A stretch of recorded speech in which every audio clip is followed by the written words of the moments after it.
le principe était tel que, en 2017, quand le gouvernement transférait la gestion des cantines scolaires qui relevait de lui au PAM, le PAM avait sous sa gestion 620 écoles, qui étaient aussi sous forme de cantines scolaires, n'est-ce pas?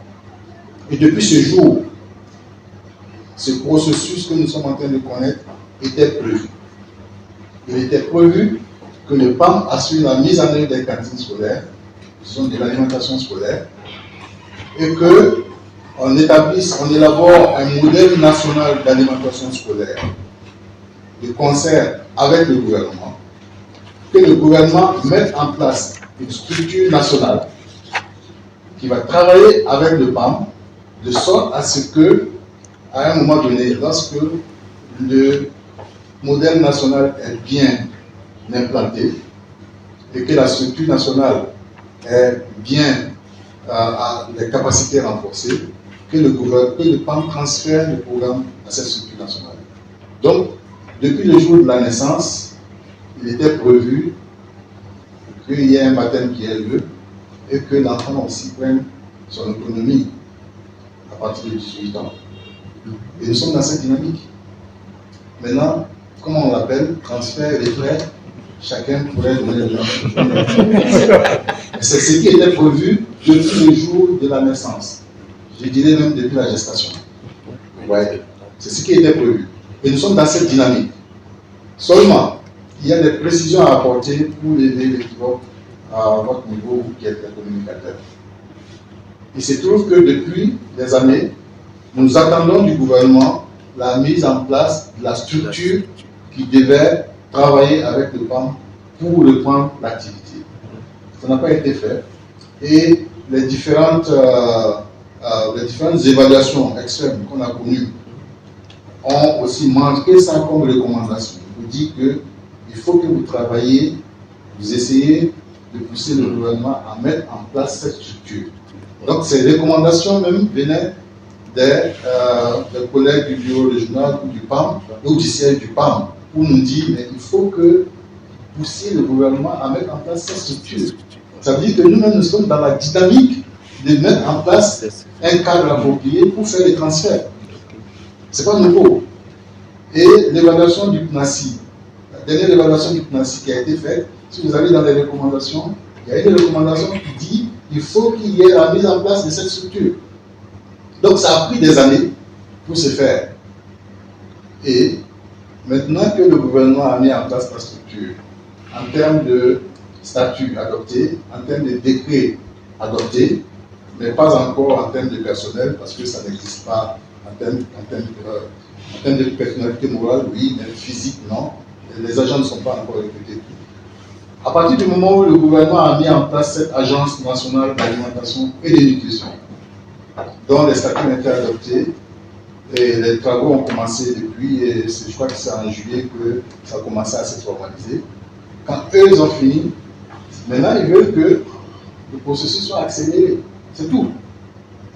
C'est tout. C'est une question de timing qui pose. Dans combien de temps il faut le faire et que ça soit bien fait. Ce n'est que ça. Sinon, depuis la naissance, c'était prévu que ça se passe comme ça. Qu'il y ait une agence que nous on a poussé, on a aidé le gouvernement à pouvoir mettre en place cette agence. Donc nous allons travailler avec le gouvernement pour renforcer la capacité de cette agence et transférer le programme. Le PAM a une expérience mondiale, comme vous le savez, en termes d'autres activités que je vais citer pour répondre à une des questions, mais aussi en termes d'alimentation scolaire, n'est-ce pas? Et ce n'est pas le premier pays où le PAM va transférer le programme d'alimentation scolaire au gouvernement. Non. Au Rwanda, ça a été le cas. En Afrique de l'Ouest, ici, au Cap-Vert, ça a été le cas.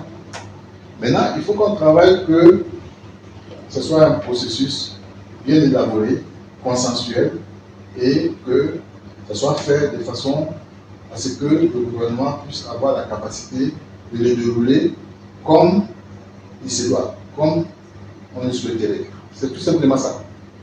Voilà. Maintenant, l'appellation, ça peut dépendre de chacun. on ne peut pas empêcher chaque fois que quelqu'un me dit que c'est un retrait ou c'est un procès.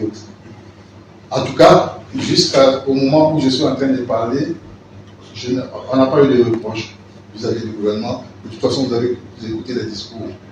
Et vous avez aussi suivi tous ces pays qui viennent pour voir comment se passe le programme du Bénin, parce qu'ils estiment que le programme du Bénin est un programme exemplaire, n'est-ce pas?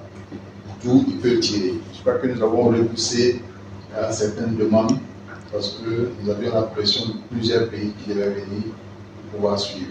Nous avons organisé le forum global sur la nutrition de l'enfant, qui a connu une quarantaine de pays qui sont venus et qui sont allés sur le terrain, visiter des écoles, qui ont donné leur appréciation.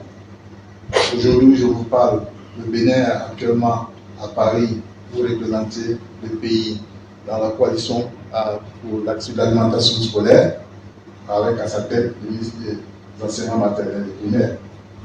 Et le président français a spécialement invité le président béninois pour qu'il participe à ce sommet du fait que le Bénin constitue un exemple. Pas un problème de calendrier, le président n'a pas pu partir. Donc pour l'instant, en tout cas, on estime que nous n'avons pas eu de reproches vis-à-vis du gouvernement, mais nous sommes dans un processus normal établi pour le transfert du programme au gouvernement, comme cela s'est fait dans d'autres pays avec le PAM. Voilà. Maintenant, c'est le cadre temporel avec aussi les considérations que chacun pourrait avoir pour essayer de fixer un délai pour pouvoir assurer le transfert.